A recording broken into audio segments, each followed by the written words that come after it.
about you, everybody. Well, it's morning here where I am. We'll take a little ride this morning. We're on US 287 here in Texas, heading towards Dallas area, Fort Worth, Dallas. We're taking a load down to Austin, so we're gonna go over here to Fort Worth and run I-35 down to Austin, make our delivery. But we'll talk to you a little bit today in this one about relationships on the road and being out here on the road.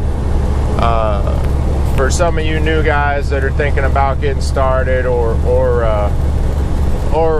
this is all kind of new to you and you're kind of having a hard time dealing with life on the road and being away from home, because this is our job. A lot of people don't understand what we have to go through out here to deliver the goods. They think it's just an easy job. Oh, you guys just drive a truck. Well, yeah, we do drive a truck, but we're out here alone.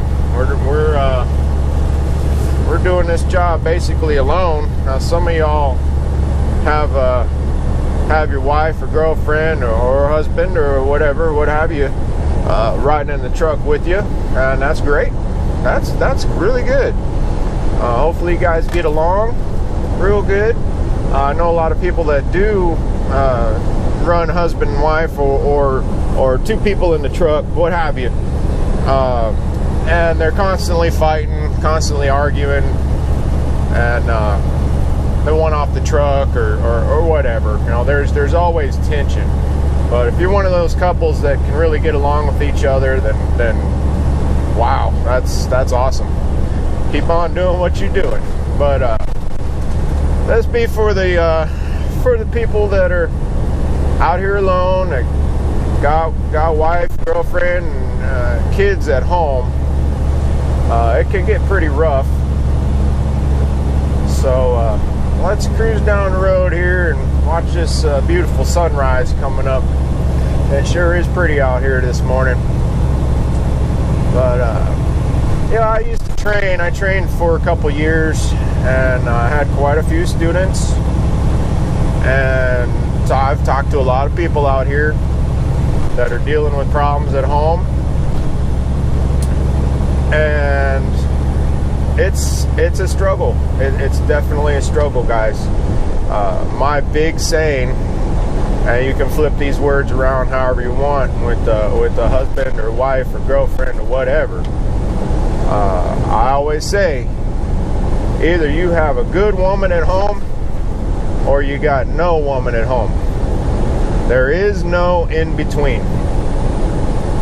Now think about that for a minute, and whatever that means to you, that's what it means.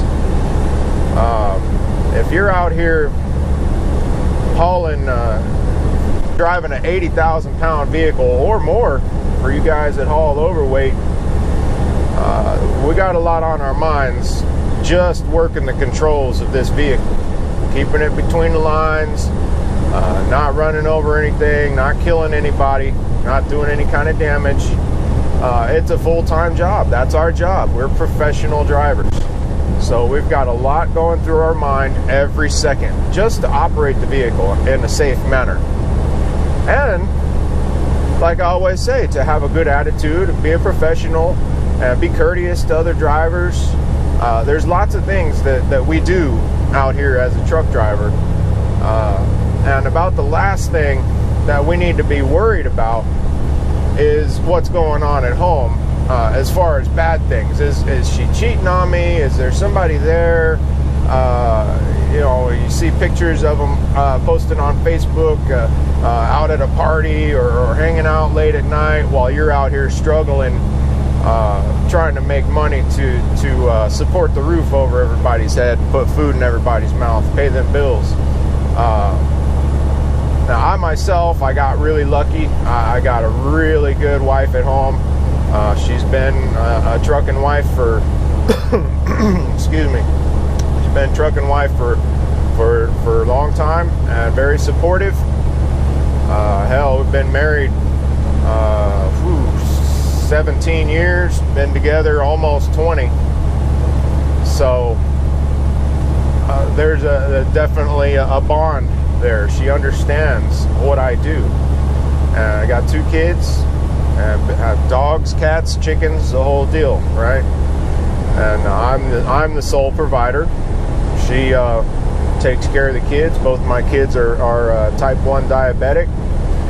We homeschool the kids. She wears many hats. She's the nurse. She's the doctor. She's the housekeeper, the chicken tender, the everything, absolutely everything. She does it all. The teacher teaches the kids. So you know, not to drag that out, but to the point is I got a good woman at home, and I'm very thankful for it. I couldn't imagine. Well, I can imagine what it would be like having that rolling through the back of your head of what's going on at home as far as bad things. It will consume you. It will absolutely eat you alive, and it's going to make you miserable out here. So back to that thing, either you got a good woman at home or no woman at home. Ultimately, there is no in between. If you're worried at all about any kind of cheating, if you're insecure, or if she or he at home is insecure, and even just the opposite, they could think that you're cheating on them out here on the road, you know, because there's lots of stories of these lot lizards and all that sort of stuff going around. And you know, it's real. They do exist. They're not a mythical creature. They do exist. Hell, they exist everywhere, though. You know, it's like Redhead Trucker did a pretty good video about internet lot lizards. It's pretty damn funny. You know, I get them all day long. Friend requests on Facebook. Hey, honey, how you doing? And sending pictures and all that sort of stuff. When it's in bold print that I'm a happily married man on my Facebook profile. So that's just the way it is. You know, it's I'm a loyal dog. I have no desire to cheat. I'm a loyal dog. I come home to my wife, and that's that. That's the way it should be. That's the way that you're supposed to live. In my book, anyway. To me, that's the way it is. So, a few things you can do to make it a little bit easier out here with your relationships is definitely number one is communication. Stay in touch. You know, you go 2, 3, 4 days without talking to them, eventually you're going to kind of grow apart, and things are they're going to go bad.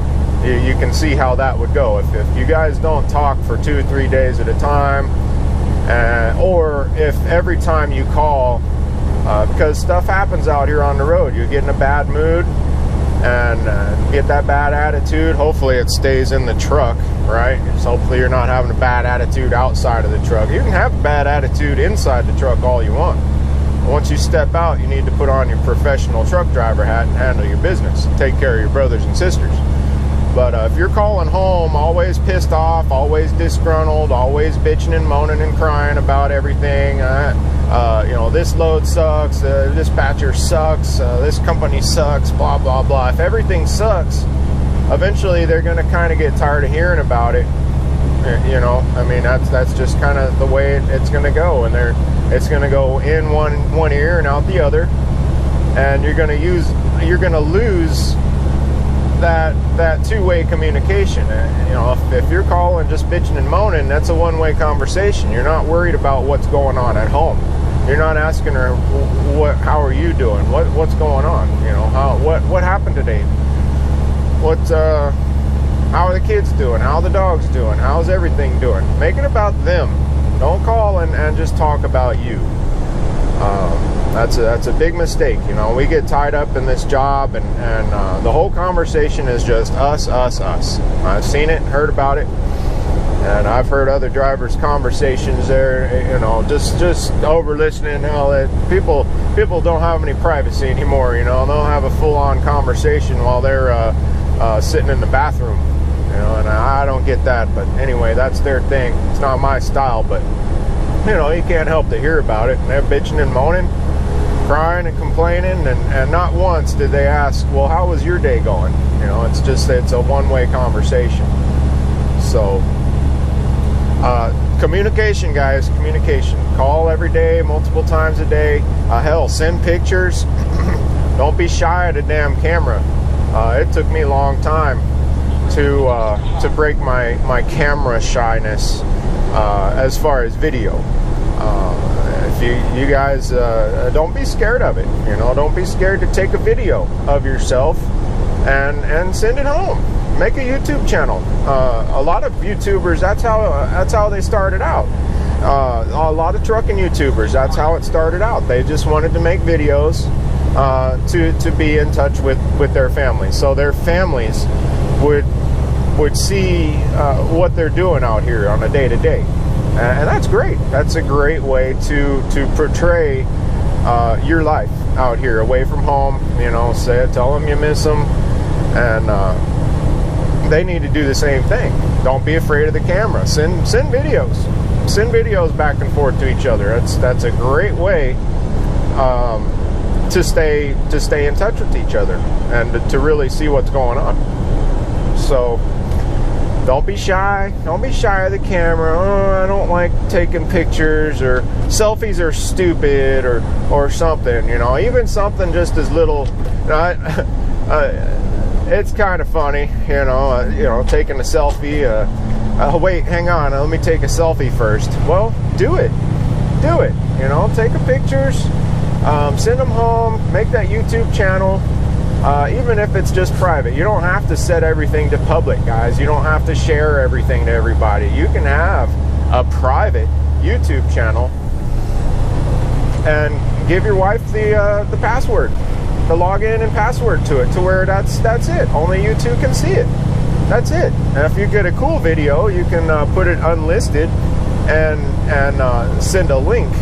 You can send a link to that video to whoever else you want to see it. Or if you want to post it to Facebook or whatever, you can make just that one video public. You don't have to make your whole channel public. But it's a great thing to do, and it's fun. Making videos out here is fun. I enjoy it. I definitely enjoy it. I have a lot of fun with it, and get great feedback from you guys. I'm not scared of the camera though, so I'll put it public. Whatever I'll do, I'm not scared. I'll show you, and I'll just put it out there. Some like it, some don't. It doesn't matter. You make your own videos. Make your own videos. So that's about it. Just communication. Either you got a good woman at home or you got no woman at home. You can't be worried about if they're cheating on you. If somebody's spending the night, they're out partying, drinking, tying one on, and you just can't. It's not gonna work. I'll tell you right now. If that's what's going on with you right now, you better handle it, buddy. You better handle it, because it ain't gonna get any better. It ain't gonna get any better. You know that old saying. Now, I'm not pointing any fingers, I'm not saying anything, but y'all have heard this saying before, and it might be true for some of you. I don't know. I'm not gonna point the finger. I'm just gonna throw it out there. But that old saying that you can't turn a whore into a housewife, well, guess what? It's true. It happens. You know, some people, that's just the way they do things. You know, again, I don't know your particular situation. I'm not pointing a finger at anything, but it's up to you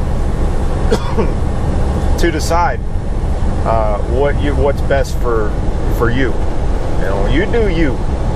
That's it. You know, if there's something in your life that is just absolutely toxic, and it can be a person, hell, you better handle it, or else you're going to be miserable. Like I said, out here we've got every second of driving these trucks, we're consumed by it. It's our job.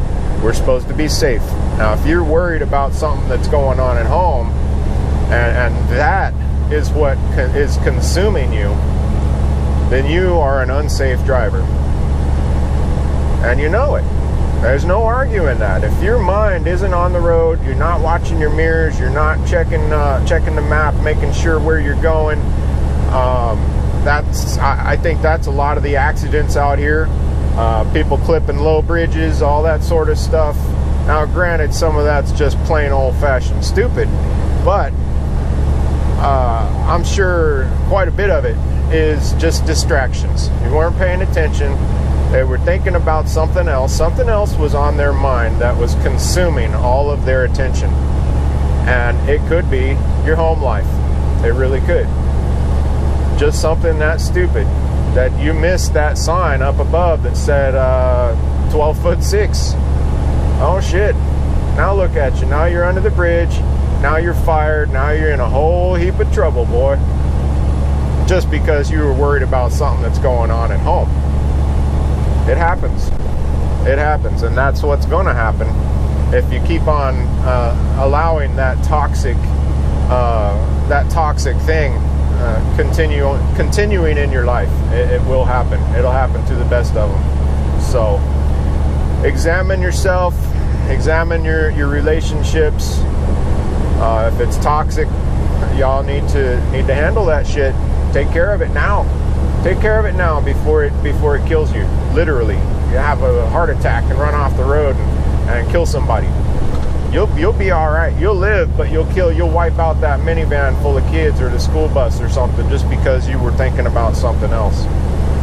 So that's my little opinion on this. Hopefully that makes a little bit of sense to you guys, and hopefully it'll help you guys have a little bit more healthy relationships at home. Communication is huge. Communication, even a text, texting good morning before you start rolling out. Make a little short video, a text, or something, a phone call in the morning, and then at night, hey, I stopped for the night, I'm safe. You don't have to call every time, because sometimes we're tired. Sometimes I'm just wore out. When I back it into a parking spot, or I'm parked somewhere after untarping, unstrapping, I'm just dog tired and I don't feel like talking to anybody. So I'll just send a text, hey, I parked, I'm safe, I love you, and I'll talk to you in the morning. And that's that. Communication. Something as simple as that. So you don't have to go into some long story, but that's about it, guys. That's about all I got. So work on it. Take a look at your life. Like this video, share it, hit that subscribe button, get it out there, and remember to be the professional and set the example. I'll talk to you later.